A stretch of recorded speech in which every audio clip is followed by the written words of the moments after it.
10월 23일 백악관에서 캐롤라인 레빗 대변인의 기자회견이 있었습니다. 트럼프 대통령은 다음 주 수요일 부산에서 대한민국 대통령과 양자회담을 가질 예정이며 아시아 순방 일정을 발표했습니다. 논란이 된 백악관 연회장 증축 프로젝트는 비용이 3억 달러로 상향 조정되었으나 대통령이 개인적으로 자금을 조달하여 납세자에게는 비용이 들지 않을 것이라고 백악관은 강조했습니다. 또한 H-1B 비자 시스템의 사기 문제가 미국인 임금 하락을 야기하고 있어 행정부는 미국 노동자를 우선시하며 비자 시스템을 강화하는 새로운 정책을 시행하고 있다고 밝혔습니다. 지금부터 한글 번역본과 함께 전체 영상을 시청하시겠습니다. Good afternoon, everybody. I apologize for my tardiness today, so let's get right to it. We'll begin today with some scheduling announcements for President Trump's upcoming trip to Asia. Tomorrow night at 11 p.m., the president will depart the White House to fly to Malaysia, where he will arrive on Sunday morning local time. It's a long flight. President Trump will participate in a bilateral meeting with the Prime Minister of Malaysia in the afternoon, and then he will attend the ASEAN Leaders Working Dinner that evening.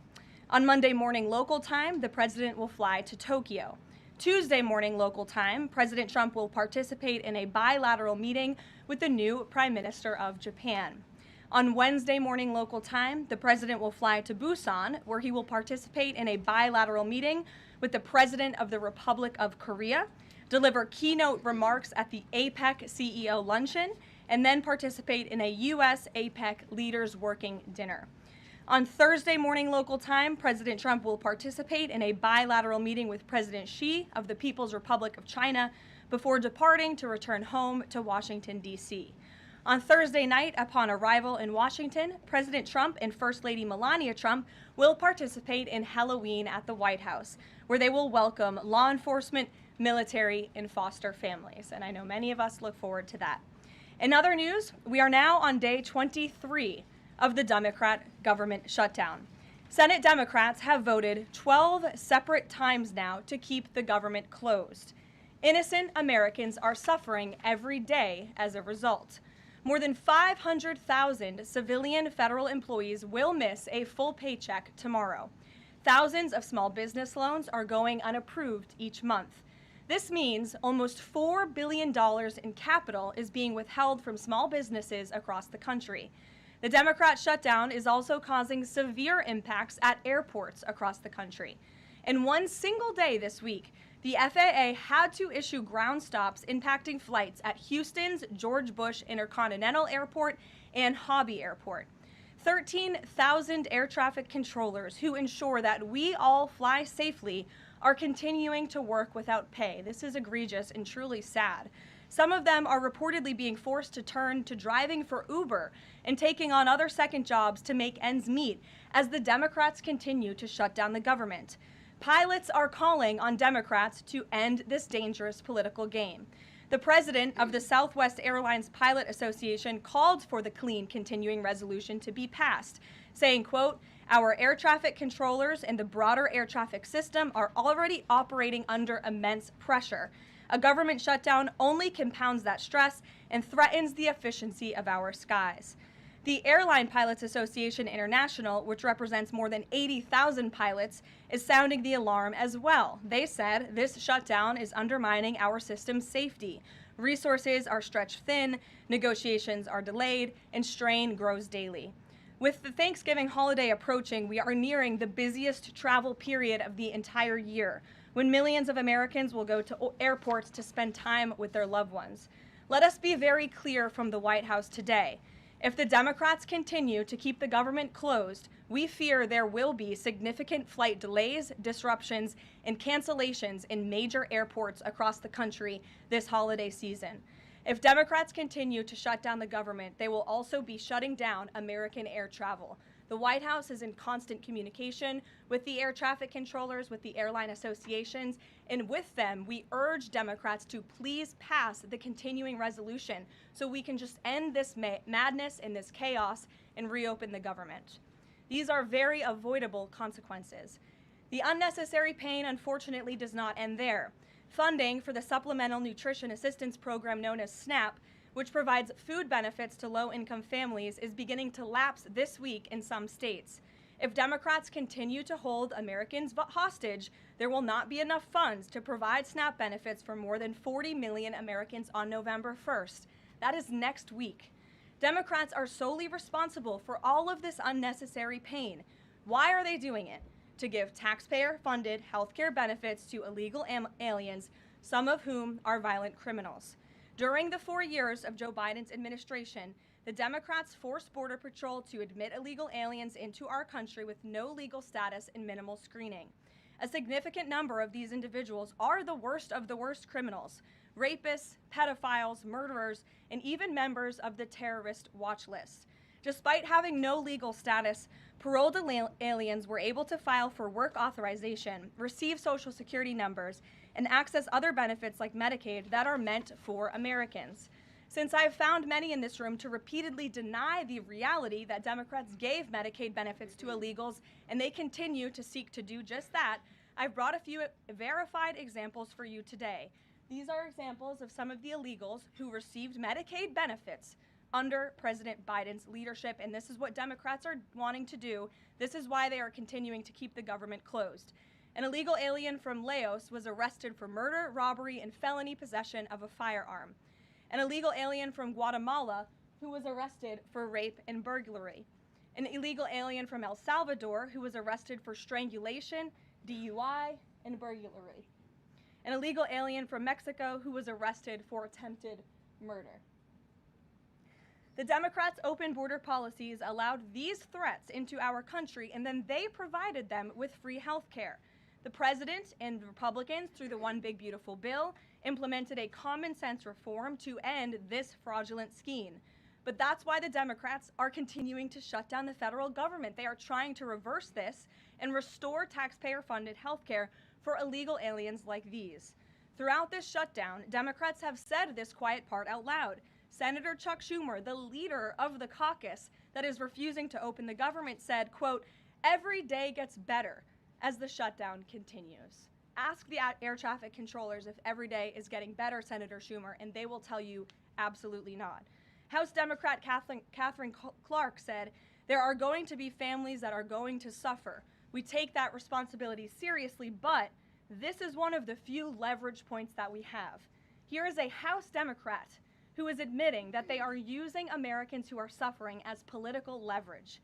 And Senator Bernie Sanders said, "If you reopen the government, we lose our leverage." This is pure partisan games. A senior Democrat aide said the party will not end the shutdown, quote, "short of planes falling out of the sky." That is truly a disturbing statement. The Democrats clearly don't care about this suffering. They care about playing political games against President Trump, and this dangerous charade needs to end. The president, in Republicans' position, has been clear and unchanged. Pass a clean, nonpartisan funding bill to reopen the government. And then we can talk about all of the partisan issues that the Democrats wish to. If you're watching at home, we urge you to call your Democrat senators and tell them to put our country over their party and reopen the government today. Here in our new media seat, we have Brittany Gibson of Axios. Brittany, why don't you start us off for our Q&A today? Thank you for being here. Two questions, if I may, Caroline. First is, we understand that the president and Republicans will not negotiate on ACA extensions until the government reopens. If and when that happens, what does the president think should be, or what are his plans for preventing rising healthcare costs for Americans? It's a very good question, and I'll leave that to the president to negotiate that when Democrats vote to reopen the government. When it comes to lowering healthcare costs, the president is deeply committed to this. It's why he has spent so much time and effort negotiating with Big Pharma to lower the healthcare costs of prescription drugs. All of you have been in the Oval Office for multiple different announcements. We've had these most favored nations deals with these large pharmaceutical companies committing to lowering drug costs in this country. So it's something the president wants to do. And Brittany, one more point. I'll just point out the irony in Democrats holding the government and the American public hostage over a healthcare system that they created. The healthcare system was called Obamacare. Why? Because Democrats and President Obama implemented. And Republicans have always said it's a broken system, yes, but they caused it, and now they want to shut down the government to fix it. We need to open the government, and then we can have these very important conversations about healthcare. And the Second, on H-1Bs and foreign students, during the campaign, President Trump said he wanted to make it easier for foreign students to work at U.S. companies, staple a green card to every diploma. But the changes from several agencies now on H-1Bs are adding more obstacles to that. The administration is being sued over those changes. Can you explain the changes in the president's thinking on H-1Bs? Administration will fight these lawsuits in court. The president's main priority has always been to put American workers first, and also to strengthen our visa system. We know for far too long the H-1B visa system has been spammed with fraud, basically, and that's driven down American wages. So the president wants to refine this system, which is part of the reason he implemented these new policies. These actions are lawful, they are necessary, and we'll continue to fight this battle in court. Garrett. Two questions on different topics, if you'll Sure. indulge me. On the pardon of Changpeng Zhao, and apologies if I'm mispronouncing that name, Binance has significant business interests with World Liberty Financial, the president's family's crypto company. How do you respond to the allegations from Democrats that this is a corrupt act? I would respond and say the president is exercising his constitutional authority to grant clemency requests. And the president and the White House have a very thorough examination of every pardon request that comes to the president's desk. It is thoroughly reviewed by the White House Counsel Office, and I spoke with our great White House counsel about the pardon after it happened. This was an overly prosecuted case by the Biden administration. Even the judge in the case admitted that the Biden administration was pursuing a egregious over-sentencing of this individual, and the previous administration was very hostile to the cryptocurrency industry. So the president wants to correct this overreach of the Biden administration's misjustice, and he exercised his constitutional authority to do so. And to the Democrats, I would just say there's nothing more corrupt than what President Biden did on his way out the door, pardoning his extremely corrupt son and many of his associates. On the ballroom, the first of which will probably be several questions about this today, I imagine. Is it a big story? It seems that way. The president's cost estimate has changed several times. I think it's up to $300 million now. Given the nature of all this, will the White House commit to releasing all of the donors and how much they're spending and how much of his own money the president is putting on the line to this? We have released the full list of donors thus far. Perhaps there will be more people who want to generously contribute to this project. And the president, yes, has committed his own resources. And when he releases that information, which I'm very confident he will, you will all see that. We'll see a dollar figure from the president? Yes, Okay. he will.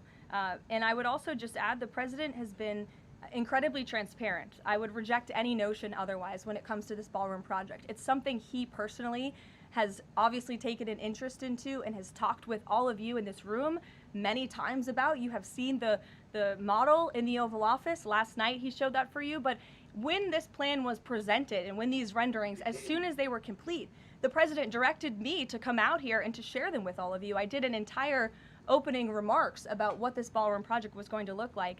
With any construction project, there are changes over time as you assess what the project is going to look like, and we'll continue to keep you apprised of all of those changes, but just trust the process. This is going to be a magnificent addition to the White House for many years to come, and it's not costing the taxpayers anything. The president is privately funding this ballroom addition to the White House grounds. Jennifer.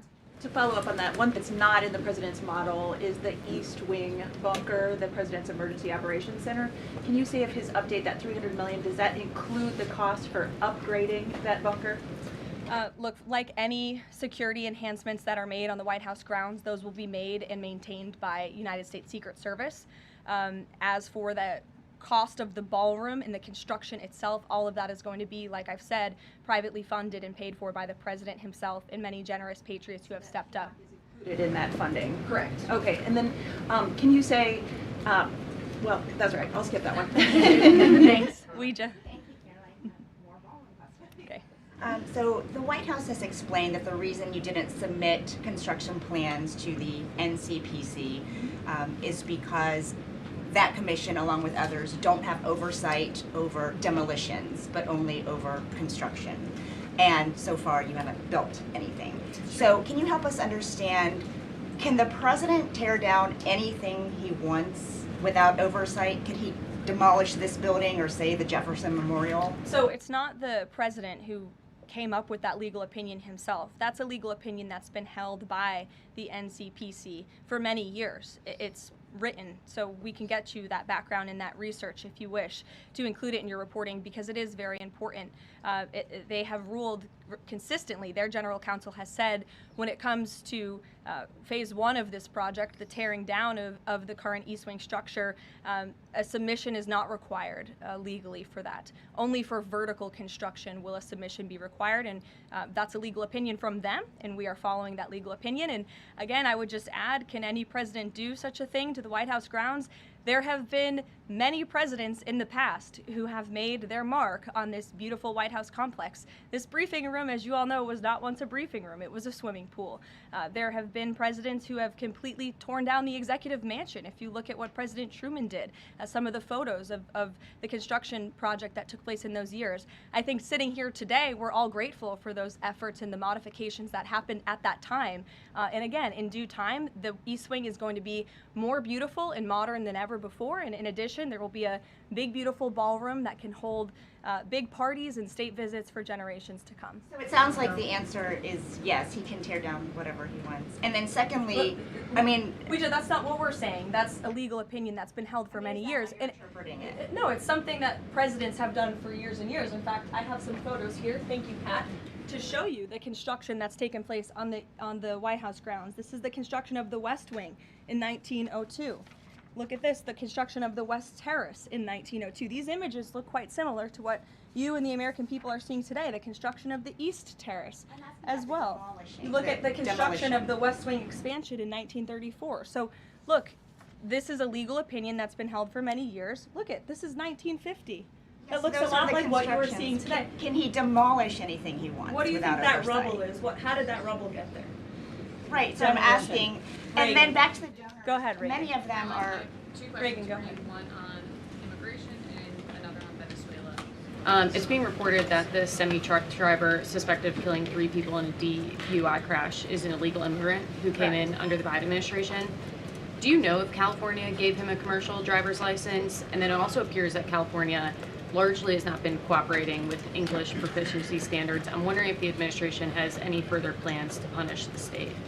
Yes, I can confirm that California gave this individual a license, and it is something that the Department of Transportation has already looked into. I know Secretary Duffy, who's doing a phenomenal job, has spoken on this many times in the crackdown that the Department of Transportation is taking on these licenses that are wrongfully being issued to people who clearly do not deserve to uphold these positions. As for this case in California, on October 22nd, ICE lodged an immigration detainer for this individual following his arrest by local authorities in California on charges, as you know, of manslaughter while intoxicated and driving under the influence. He killed 3 people, and he first entered the United States in 2022 through the southern border, and he was released into our country by the previous administration. So now ICE has lodged a separate detainer for this individual, and these tragedies are following a disturbing pattern of these criminal illegal aliens being issued commercial vehicle licenses. And so yes, the Department of Transportation is absolutely cracking down on that. I defer you to them for any specifics. Venezuela, President Trump has said Maduro doesn't want to mess with the United States, and this administration is continuing to position more military assets towards Venezuela. I'm wondering if the end goal of this narco-terrorist war is to implement a regime change in Venezuela. The president has spoken on that, Reagan, and I certainly won't get ahead of him. What we've made very clear is that this administration is not going to tolerate international narco-terrorist organizations from trafficking drugs into the United States. And these cartels over time have grown more armed, well-organized, and violent. They have financial means, sophistication, and capabilities needed to operate in the way this administration has. And they have illegally caused the deaths of tens of thousands of American citizens each year. So that's where we are right now with respect to Venezuela, but also any country that is sending purposefully illegal narco-terrorists to the United States of America to bring illegal drugs. Why don't we go in the back? The U.S. and Colombia relationship right now is at one of its lowest points in decades. We heard what President Gustavo Petro had to say about President Trump. We heard yesterday the response from President Trump. Is there any kind of compromises or gestures from the Colombian president that President Trump would like to see in order to de-escalate the tensions? Is it possible a de-escalation? I don't think we're seeing de-escalation from the unhinged leader of Colombia right now, and I don't think the president, frankly, is interested in that at this point. He spoke on this yesterday, and I don't have anything to add to his comments. Go ahead. Yes. Thank you, Caroline. Thank you. In addition to the ballroom and the Rose Garden I'm going patio, into the back. Sorry. Go ahead. in addition to the ballroom and the Rose Garden patio, is the president looking at any other renovations or significant kind of projects here at the White House? Not to my knowledge, no. But he's a builder at heart, clearly, and so his heart and his mind is always churning about how to improve things here on the White House grounds. But at this moment in time, of course, the ballroom is really the president's main priority. Kristen. Last week, President Trump announced that he had a productive call with Vladimir Putin. They scheduled a meeting in Hungary. Since then, he has canceled the meeting and he has imposed sanctions on Russian oil companies. Can you talk about what changed that led to this dramatic shift, or even just what occurred in the last week that got us from point A to point B? Sure. Look, the president has always maintained that he would implement sanctions on Russia when he felt it was appropriate and necessary. And yesterday was that day. I think the president has also long expressed his frustration with Vladimir Putin and, frankly, both sides of this war. And he's always said in order to negotiate a good peace deal, both sides need to be interested in a good peace deal. And he feels as though, unfortunately, from the Russian side as of late, he has not seen enough interest and enough action in terms of moving the ball forward towards peace. And so a meeting between these two leaders is not completely off the table. I think the president and the entire administration hopes that one day that can happen again, but we want to make sure that there's a tangible, positive outcome out of that meeting, and that it's a good use of the president's time. Of course, he's traveling to Asia next week. He has a number of events coming up here on the home front as well. He's been incredibly busy, as you all know. You're all tired from covering him and his movements every day, and so we want to make sure it's a good use of the president's time, and the president doesn't want to waste his time, and he said that. The call between the Secretary of State and Lavrov that led President Trump to believe that President Putin or the Russians did not want a peace deal? That was not the sole reason, no. I think the Secretary Rubio felt that was actually a productive call. But again, the president wants to make sure that a meeting between himself and President Putin will be a good use of his time. What exactly led to President Trump not believing after his call on Thursday, where he said he did think he wanted peace and wanted a peace deal, to believing that Russians were not? Again, the president wants to see action, not just talk. And I think the president is extremely motivated by the success of his peace deal in the Middle East to get things done. And he wants this war to come to an end. He's been saying it now for 9 months being in office, and he's grown increasingly frustrated with the lack of progress from both sides of this war. Mary. Thanks, example. Two quick construction questions, if I can. You mentioned any construction project comes with changes.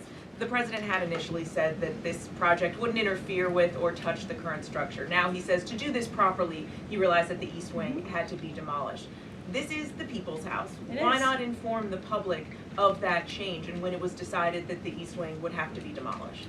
Look, again, with any construction project, changes come, and we have informed all of you. We've been keeping you apprised of this project. We've shown you the renderings, and if you look at the renderings, it's very clear the East Wing was going to be modernized. Instead, in fact, I said that in the briefing when we initially introduced this plan to all of you and to the public. But the East and tearing down are two different things. Well, again, the plans changed when the president heard counsel from the architects and the construction companies who said that in order for this East Wing to be modern and beautiful for many, many years to come, for it to be a truly strong and stable structure, this phase one that we're now in was necessary. And the president wants to do right by the people's house. And so that's exactly what he's doing. It's going to be, again, like I said, much more stable, strong, secure, and more beautiful than ever once it's complete. And the First Lady's offices, where will those be? The First Lady's offices, the Social Secretary's office? In the East Wing. They will be back where they were? Yes.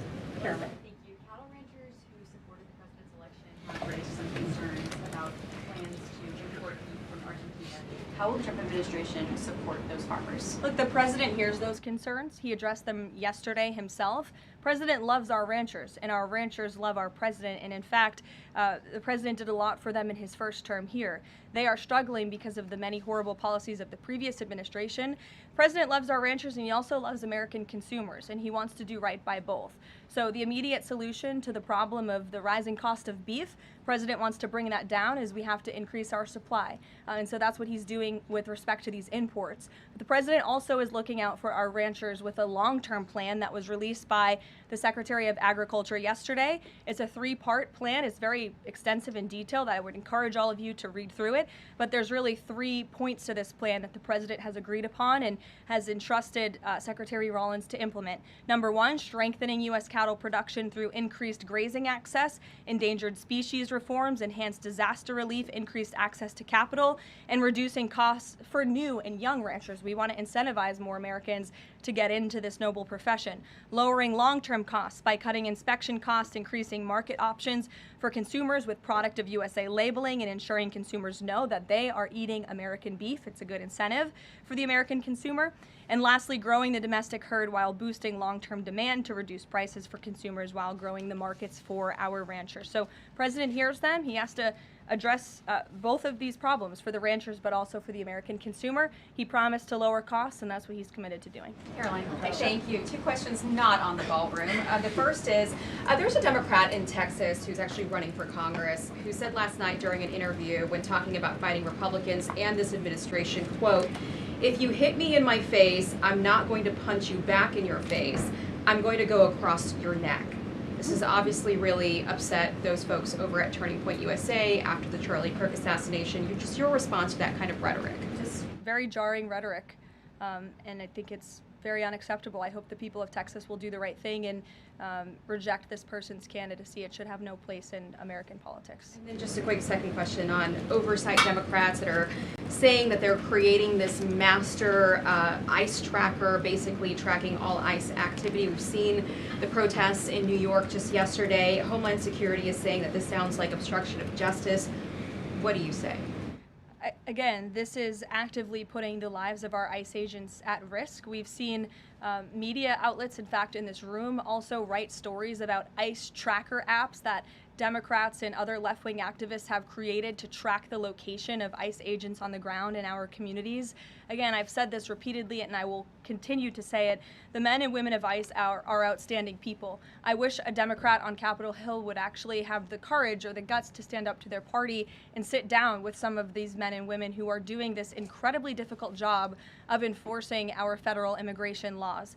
They are, again, simply trying to enforce the law and do their jobs. And if Democrats spent a little bit more time understanding that and also focusing on the people who they are trying to get out of our country every single day.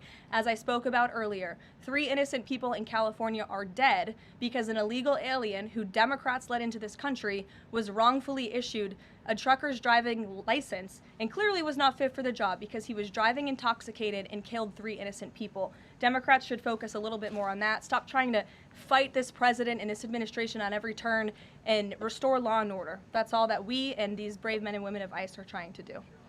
Mary. Thanks, Caroline. I have 2 questions, one on San Francisco and one on the No Kings protesters. On San Francisco, the president said that he had a call with the mayor and he was planning on surging there, but now because the mayor really wants to fix it up himself, they're going to do that. Is this what Trump hopes happens in pretty much every city? The president hopes, and I've said this so many times, and I think the president's conversation with the San Francisco mayor last night and his statement today prove the president is willing to work with anyone across the aisle, across the country, to do the right thing and clean up America's cities. He is genuinely interested in this effort to make our streets safer, to make our cities safe and clean again. And he heard from the mayor last night who told him that he is going to earnestly try to make his city better on his own. The president heard him out. He said, okay, I'll give you a chance. We'll be watching, and if you need us, we are here. And if I feel as though you continue to fail your citizens, the federal government may have to step in. But we'll continue to watch San Francisco, and that law enforcement operation has now been paused. Thank you. And then on the No Kings protesters, I saw videos of people explicitly calling for violence against Stephen Miller, against the president, shirts saying we don't have enough assassins, calling for more political violence. Does the president want to see arrests here, and are we going to see arrests of these types of explicit calls to violence? I would think myself, the president, and everyone here at the White House certainly hopes that anyone who is making violent and illegal threats in that way against public officials will be arrested and prosecuted. Sure. Thank you. 2 questions. Would the president support the Senate ending the legislative filibuster to end the shutdown? This is something I haven't heard the president talk about much, so I don't want to speak on him for it. I'll let him answer that question himself. And do you have an update on the NASA administrator nominee? Do you plan to nominate anyone soon? Or does the president? I don't think so. Sorry. I'll leave that to the president himself. He'll make a decision in due time, and when he does, you will hear directly from him, as you always do. Back, we'll give our friends in the back a chance. Yes. As you mentioned at the top of the briefing, USDA has warned that it will run out of funds to pay full SNAP benefits next month if the shutdown continues. Senator Hawley is floating a bill that would ensure SNAP benefits are continued to pay during the shutdown. Would the president support such a move? And you also announced that the administration was using tariff revenue to keep WIC going during the shutdown. How long will that last? And is anything similar being considered for SNAP? Yes, the administration would absolutely support that legislation. We hope that it would come over the finish line, but the bill that will get everyone paid and put everyone back to work is the clean continuing resolution. That's what the president and Republicans want to see. Ed, go ahead, Ed. Thanks, Carolyn. On the Russian sanctions again, how much pressure do you think that this sanctioning these two Russian companies actually puts on President Putin? Because the last administration sanctioned two other oil companies. So how much economic pressure is this really? A lot. If you read the sanctions and look at them, they're pretty hefty. And I saw some international news out of China this morning that they're scaling back oil purchases from Russia. We know India has done the same at the request of the president. The president has also pushed European countries, our allies, to please stop their purchases of Russian oil as well. So it's full court press for sure, and we expect that these sanctions are going to do harm, as the Secretary of Treasury said yesterday. Could there be more? Is this just the first step, or could there be more sanctions? I'll leave that to the president to decide. Sure. Or heard the NBA gambling, involved in the gambling issue there. Does the president gamble? What does he think about that? You know, I'm not sure. I don't think he does. I've been with him quite some time, and I have not seen him gamble before. I don't think he's a big gambler, but you can ask him yourself for next time you have a chance to, Ed. Go ahead. Thank you, Carolyn. I've got two Hi, quick Jake, questions. and then we'll go to you. Thank you. Okay. You're welcome.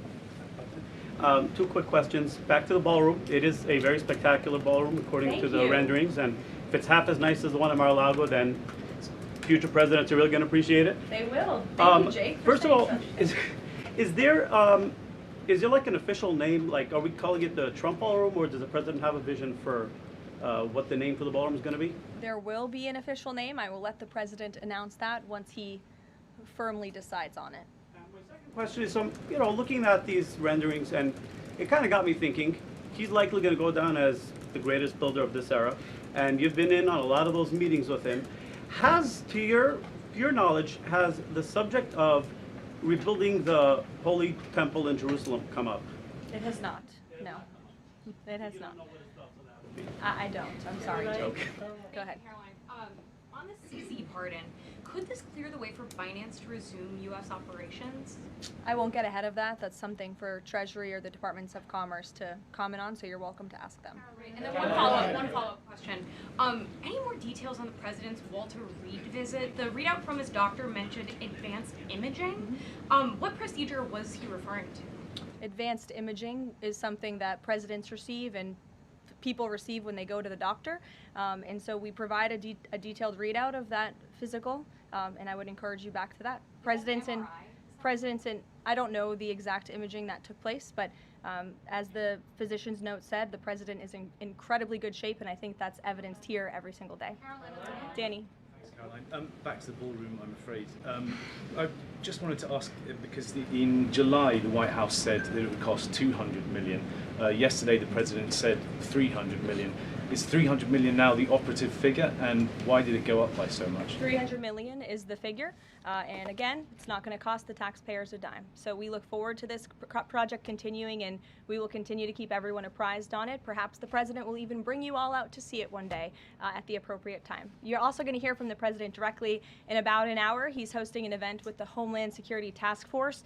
This was a newly created federal task force that the president and his law enforcement team have put together. I would encourage you all to tune in to the remarks. They have really done a tremendous job at refocusing how federal law enforcement and local law enforcement work together. There will be some local sheriffs and law enforcement officials in attendance as well, and they'll be talking about the success and the many arrests they have made of drug traffickers and cartel members all across the country by just simply working together. So we will see you at the event. Thank you.